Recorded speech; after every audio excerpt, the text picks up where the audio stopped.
Shalom Elohim Tuhan Yesus Hamasiah. Terima kasih untuk teman-teman semua dari pers atas waktu, atas kesediaan untuk hadir dalam rangka untuk klarifikasi berita bahwa Ramadan terlibat illegal mining. Nah, jadi saya cerita sebagian besar, nanti bisa dikonfirmasi dan ada data-datanya.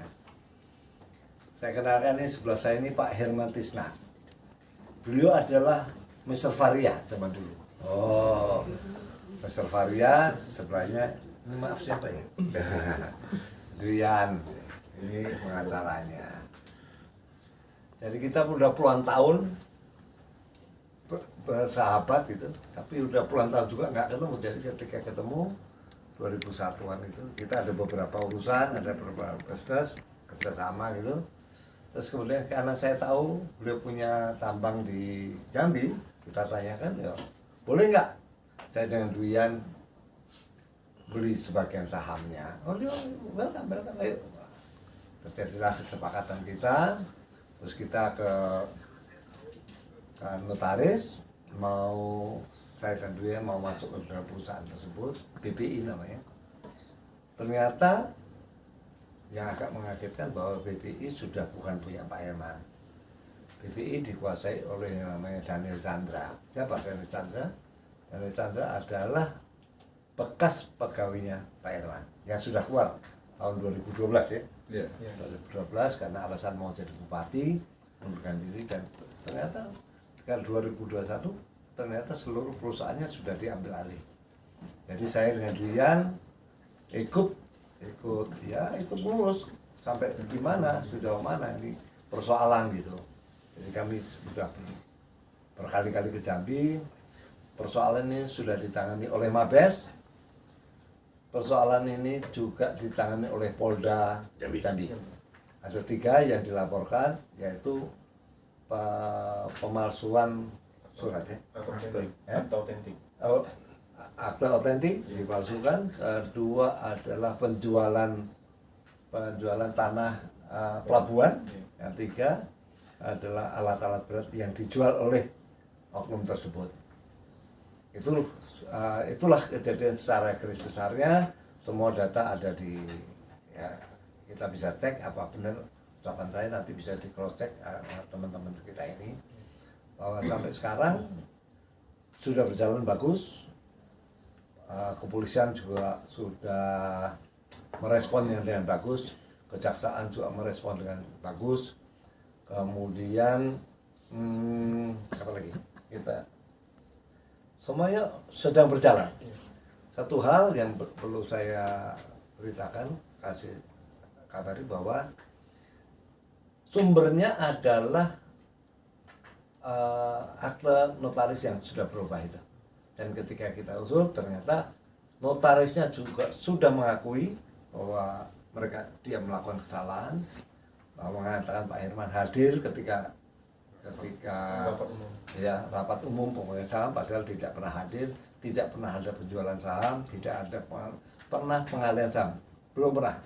Jadi ini dibajak lah, PT-nya ini dibajak oleh oknum pegawainya Pak Herman. Jadi sejauh itu yang kita tahu, karena kita juga ke lapangan, terjadi kebingungan pada masyarakat Jambi bahwa ini mereka tahu yang punya Pak Herman, tapi sekarang kok punya si Daniel Chandra. Itu yang terjadi, dan mengagetkan lagi, saya dilibatkan dalam hal ini bahwa saya termasuk ikut illegal mining gitu. Itu garis besarnya kayak gitu. Nanti mungkin Pak Herman mau nambahin. Saya kira sama saja cerita cukup. Tapi kalau mau lebih jelas mungkin ya, kalau ada pertanyaan silahkan, supaya bisa diskusi nyambung kan gitu. Jadi mungkin secara garis besar apa yang telah dikatakan oleh Pak Roy Martin udah seperti itu adanya.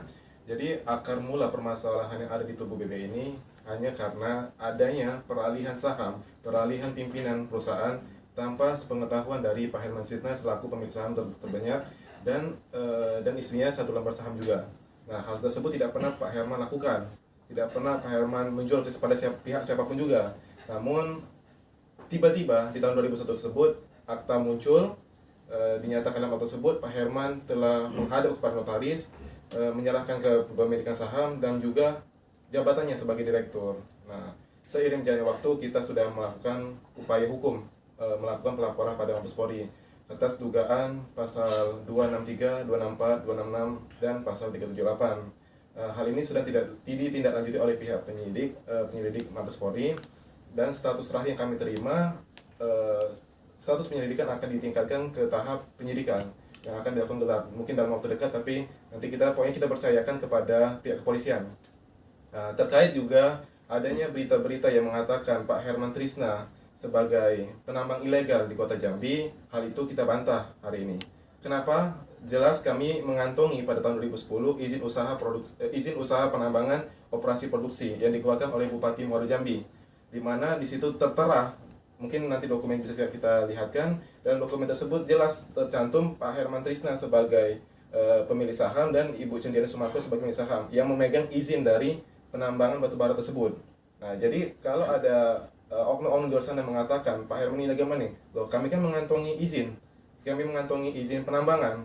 Jadi jelas dong dasar kami dalam melakukan kegiatan penambangan atas dasar izin usaha penambangan operasi produksi tersebut.